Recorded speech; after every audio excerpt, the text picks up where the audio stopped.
Hi guys, this is Anna and welcome to my channel. In this video I'd like to talk to you about lots of books I have acquired over the month of May. Originally I thought I'll just split it into two parts the way I usually go around doing it, but I've decided, because it's been so hot over here in the UK, it's just been boiling, I would just record one longish video. And it is longish, and I'll talk about all the books which I've got. I have to say straight away, I did not buy all of them. I have probably purchased half of them. The rest of them were given to me by the people because they know I like books. Or I had exchanged some of the books I already had in my library read.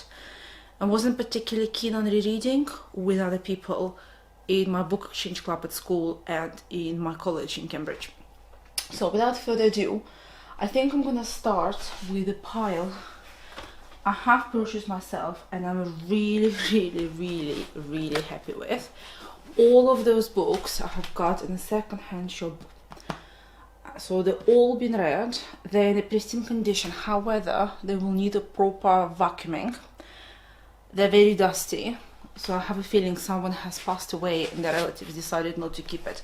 And all of those books are Anthony Trollope. And you have a whole selections of his work in a single edition. You know, like single edition. They're absolutely gorgeous. I know a lot of people like to collect Trollope now in the Penguin English Classics edition, which are pretty. And I have to say, I actually have some of the Trollope as well in that edition, but those ones I have not had before.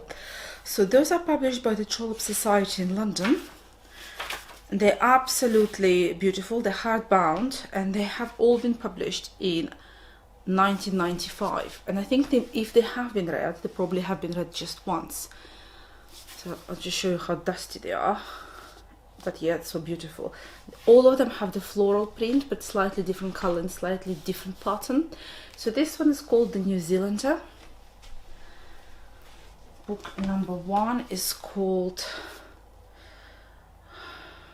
Clergyman of the Church of England. I have not read any of them. Then you have Thackeray. You have a Guide to Trollope by the Trollope Society, which will be very useful because I know Anthony Trollope project for reading all of his work has been going on the booktube for about 2 years, but a part of a couple of his works I haven't really read that many, and I need to get into grips with it and read more. Then you have the complete short stories in 5 volumes. So you have volumes 1 to 5. So all of his short stories written, collated together by the Trollope Society, I think is just a great find. So when I passed through, I found this my favorite Oxfam. I kind of saw them and thought like, well, since those are short stories, I don't want someone to just purchase 1 volume and leave me hanging, so I just grabbed all of them. It's quite a few books, so those are 5 and 4 make 9. This obviously not the entirety of his collection, so it doesn't have everything republished by the Penguin English Classics, which is fine, which is exactly what I need. So I don't have the same book in 2 different editions.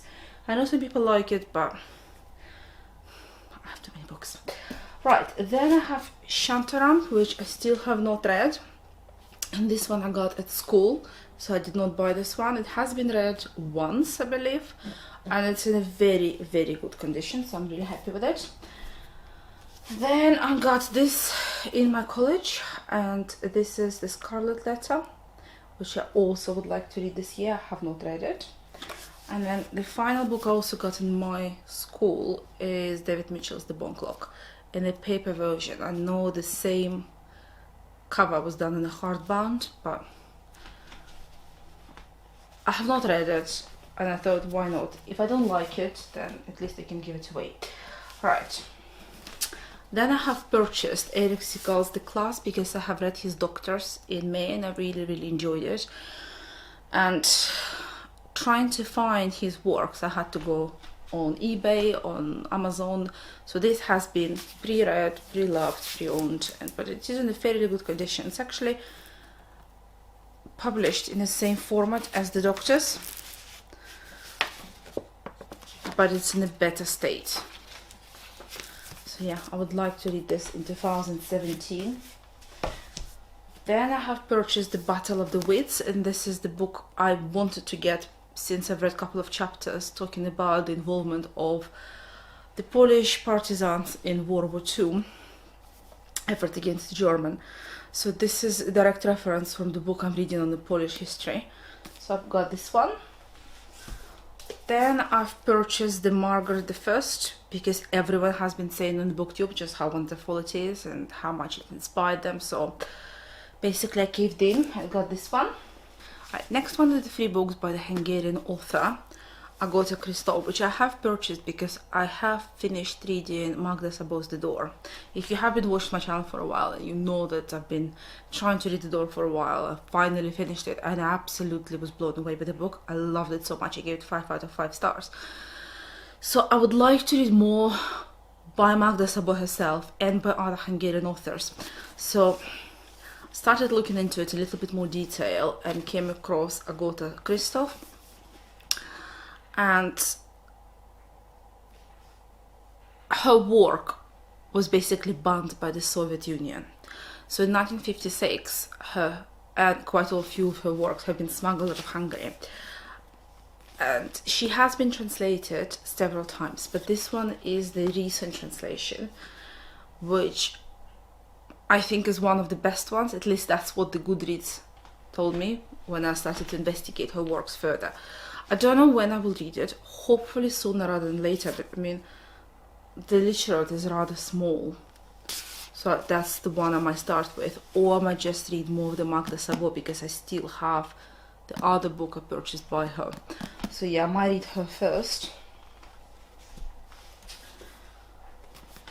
Then, because I would like to read more of the science fiction, at least the classical canon of the science fiction, I got Huxley, I got his Brave New World, and I also got The Island in those beautiful vintage classics editions. I have finished reading Kurt Vonnegut's The Cat's Cradle earlier last week. I wouldn't say I was blown away, but definitely need to read more on the science fiction. So those are the 2 books I would like to do it with, probably after I read the Fahrenheit 451.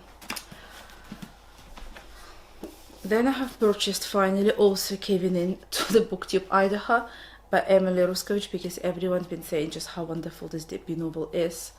So I would like to read this actually really soon. It looks so summery to me. It looks like July, so I think I might just read it in July before the end of the school term. Then I've purchased The Remains of Life by Hu He, which I've been slowly trying to read for my Nesgale review. I have gotten it electronically back in February, but the PDF file is just so difficult to read because the lines are not proper, and some of the lines, like you would have a block of 5 lines where all the words are joined together, and it dramatically slows me down. So I've actually purchased the paper version, and this is published by the Columbia University Press. I managed to find it reasonably priced because when new, they are really expensive. I mean, anything by Princeton University, Columbia University can be like £25 worth, but I managed to find this for under a tenner in one of the shops in Cambridge, and I thought this is going to be great because on paper I'm much more likely to read this book. And this deals with the uprising in Taiwan against the Japanese rule very early in the 20th century, and this book has influenced recently quite a lot of the culture in South Korea and in Taiwan, so I want to read a bit more on it. There's another book which I've got in my college book exchange, and this is Coetzee and He's the Childhood of Jesus. I have not read any books by him. I know he won the Bookman Booker Prize twice, so yes, I think that might be the book I will start my long introduction to the author. John le Carre, got this at school, and I think I will just return it because as far as crime thriller literature goes, I read it once and I don't tend to keep it. So I aim to finish reading this by the end of summer, so when I go back to school in September, I can return this book to the school library. Another one I got from school is Friedrich Beckmann's The Man's Called Old, because again, everyone has been talking about this book recently. It's been translated into Russian, so people in Russian BookTube are talking about this as well. And it's actually been on the shelf in my school staff library for a while, so I thought, why not? If I don't like it, I can just return it there. Here's the book I got as a surprise. Well, not exactly as a surprise. We have one of the pubs in Cambridge where when you go in and you eat there and you ask for the bill, when they bring the bill, they put it in one of the second-hand books, and if you like the book, you can keep the book as well. So this one I just kept. It's called The Swain Family by Vance Palmer. I don't know what inspired me to keep it. I think because I have seen this book in the Slightly Foxed, so I thought brilliant, and like, I can keep it, why not? There's another book I've done so in June, which I might show you. So yeah, basically it was a free edition. It's an extra dessert for a lovely meal. Finally, I have those 3 books which I have purchased at the Hay and Way Book Festival. If you have never heard of this festival, it was the 30th anniversary. And I also got this beautiful mug, which now I use to store all of my bookmarks. Well, not all of them, but a large chunk of them. But it was the first time we have attended it. So basically it is about a 7 to 10 day event on a border between Wales and England. And it's a massive, massive event when you have lots of authors and they do little different talks. You have a big pop-up bookstore where you can purchase signed books, which is new releases, and it's a big event. So you have BBC, who does lots and lots of talks as well. They have their own tent, and it's not exactly in the city of Hay, which is sort of a book city or book town of the United Kingdom, because they have so many bookstores in Hay. It's just incredible. Early in the year last year they had all the UK booktubers and bookstagrammers meeting up in Hay, but I did not go there because I had so much schoolwork to do. I had so many commitments. But this event is run every single year, and you have lots of prominent historians, sort of non-fiction writers, you have fiction writers going in, and you can pre-book different events to attend, so you can go for like an hour, listen and talk about the new release. You also have like a BBC run stuff as well, so they have writing classes if you're into a creative writing course, you think that you would like to explore that. It starts on the Wednesday, then it runs like for another Wednesday. It coincides with the second bank holiday here in the UK. So in May you have 2 bank holidays, so on the first and on the last Monday of May, most of the people don't have to go to work, because I work in a school which is a basically government organization. I have a day off on a Monday. So we went to Wales, we went hiking. It was absolutely boiling, guys. I'm not joking, I had a heat stroke. We went hiking on Brecon Beacons, which was lovely. And then on a Sunday, we popped in to see some books in the book festival. The talks which I wanted to attend, they were all on Wednesday, Thursday, so it was impossible for me to get tickets. I wanted to see Jeremy Paxman talking about his biography. I want to see Lucy Worsley, and it was just impossible. But I thought, if I go into the bookshop, maybe I'll find some signed books. And I kind of did, to varying success. If you ever fancy going to the book festival, you have to be aware, because it's not in the city, it's in a pop-up tent just outside. There are issues with parking, so we had to park like really far away in the opposite side of the village, and then the bus will take you to the festival, not to the city but to the festival, and then you have to basically wait and go back. And because it was so boiling and there was so many people, it was just a little bit too much. Like the bookstore with no fans, no air cons, I was melting. My brain was melting to the point that I got really severe migraine, like with proper nausea, and plus I had a heat stroke, I think, from the walk, because we did it on the same day. It was just a little bit too much. And people bring children, and you have lots of sort of arty people. I don't know, I think some people they think that hippies and arty are the same thing, which I don't think it is. So you had a lot of people who quite low on personal hygiene, and in a heat like that can become a little bit overpowering.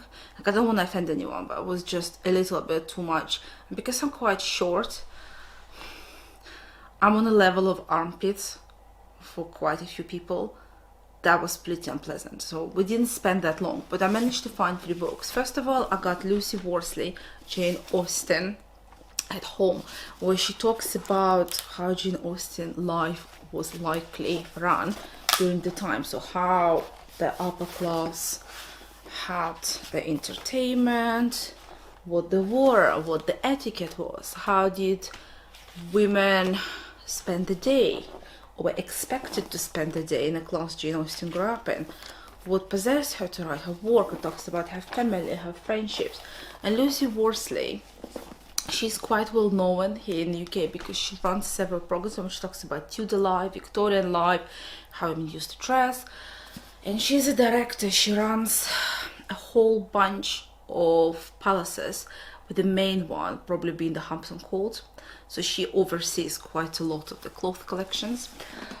And she's a lot. She's very prominent on TV, so people know exactly how she looks like. And her talk was on a Thursday, but obviously I couldn't attend. And there were no signed copies of the book left. But I have purchased this one. It's absolutely beautiful. Hardbound.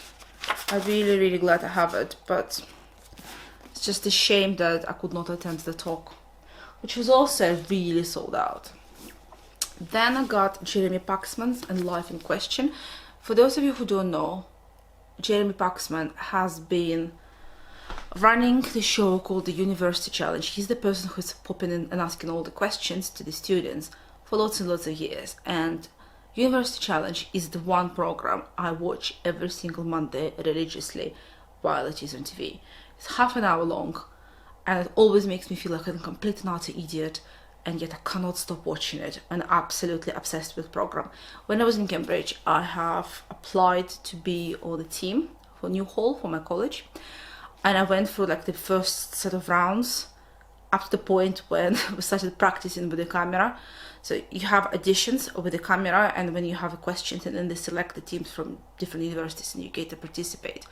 But because Cambridge is made out of 32 colleges, you can have up to 32 different teams from university potentially. Same goes for Oxford. So a lot of people, they think it's a little bit unfair because you have so many more colleges, so you have more chances of participation. But on the other hand, if you're University of Manchester, for example, you have a very strict selection before you even write to the BBC to be selected. So people who end up going, they really know what they're doing and they like really invested into it. Where in Cambridge, because you have so many more colleges, some colleges are really small, like only 1,000 undergrads, they mix match, so you can't really compare. Like year on year, one college can be absolutely amazing, the other college can be rubbish.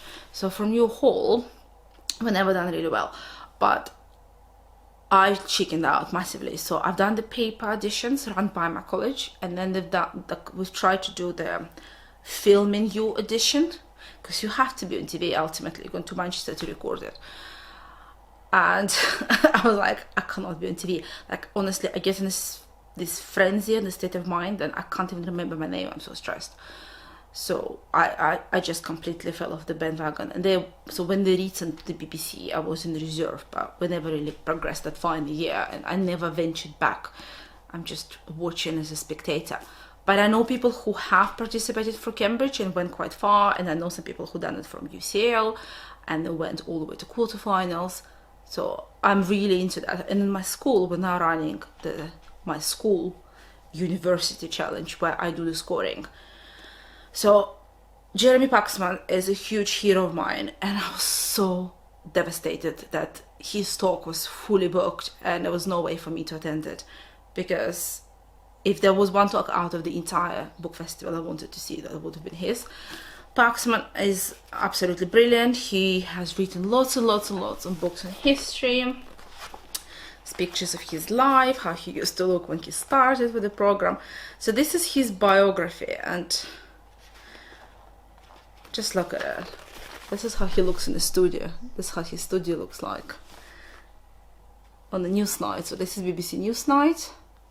This is him in the archive. So a little bit of the silver lining for me was the fact that I found a signed edition of his biography.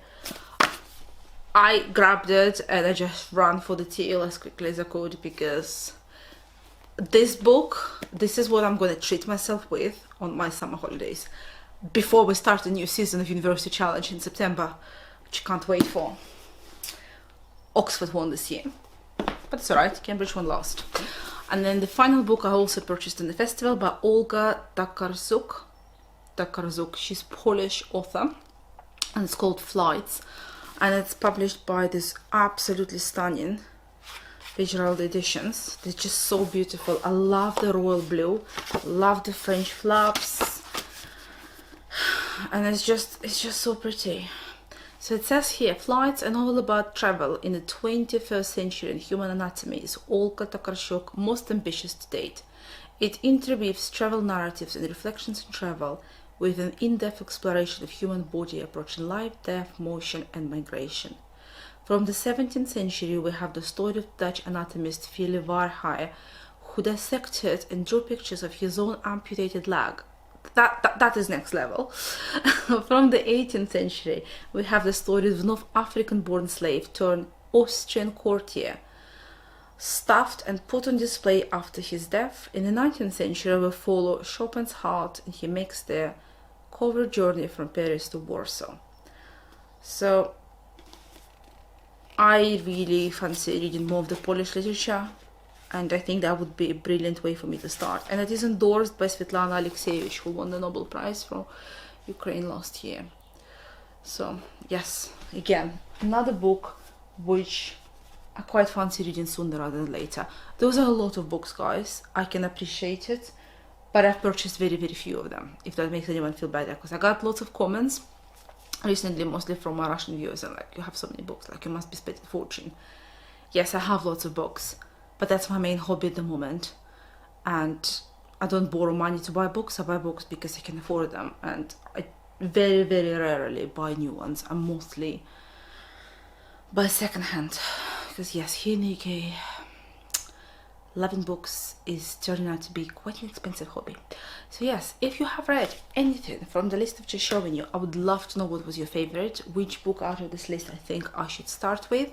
Maybe I should incorporate any of them into my tri-chapter book series. Let me know, and I'll see you guys in the next video. Happy reading, bye.